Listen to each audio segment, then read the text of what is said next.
Okay, what I want to do today is to share with you how I blend when I'm using watercolour paints. Before you start the painting, the first thing you need to do is to get your palette prepared like this. You get all the different hues that you're going to use to mix and you have them pre-prepared on the palette. The reason for that is when using watercolour paint, you want to work quite fast. So when you put one colour next to the other colour, they both need to be wet so they blend. If they're not wet, they won't blend together. The other reason is you need to give careful, considerate time to the colours that you're going to blend together in terms of you don't want them to be so similar that you can't see any tonal change, but then you don't want it to be so different that they won't blend together. So I've spent about, 5 minutes making sure that I've got the right colours before I actually start the painting.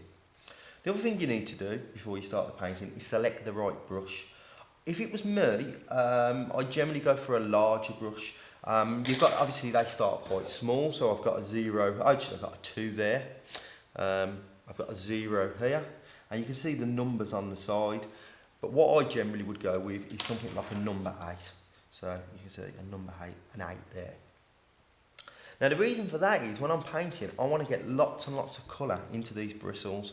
Because I want the paint to be wet when they touch each other, I need the bristles to be saturated, so absolutely loaded with fluid. And I can't do that with a small brush, so I always go for a number 8. So,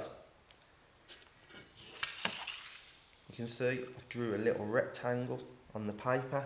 Now when you do this, make sure you don't do it too big. As I said, you've got to work fast. So if you do a large one, the colours will dry before you have a chance to get the next colour on. If you do it too small though, you won't have enough room to blend.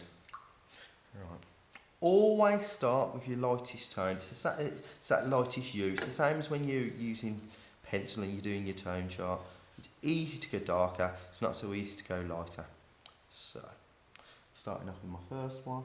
Notice how I put my brush on the paper and it does not come off. At no point does my brush come off the page. All I'm doing is lots of different little marks. It's gliding across the surface of the paper, going lots and lots of different directions. What I'm not doing is little kiss marks, which I see people do with the brush coming off, or long stripy marks. If you do that, you're going to get patchy work. So, get more of my first colour on. And now I go to my second hue. So I start about here, away from the first colour, the first hue, little marks, and I work backwards. And what happens is there's less of that watercolour on my brush because it's going on the paper. So as it touches the second one, it starts to pick up the first colour. But also, the most importantly, I'm overlapping, I'm forcing that second colour to mingle, to mix in with the first one.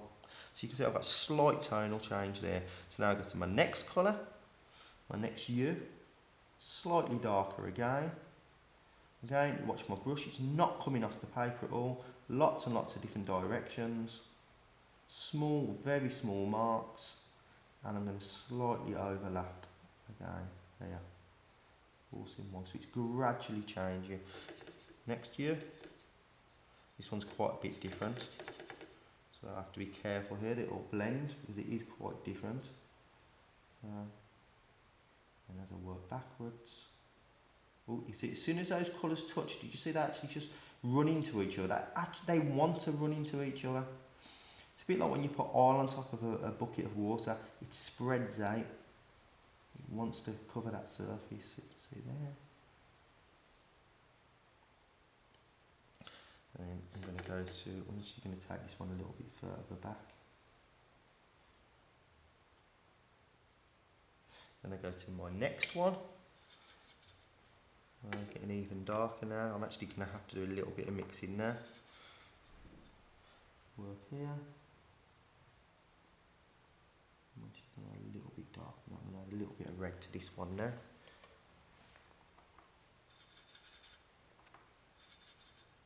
So be prepared to adapt your palette as you're doing it. You get it as close as you can, but you've always got to prepare to adapt. And finally, I'm just going to do the darkest. I'm going to add a little bit more red now to that, so it really stands out. So it shows up on the camera and you can see the difference. And finally, last mark. Again, I'm trying not to do stripy lines.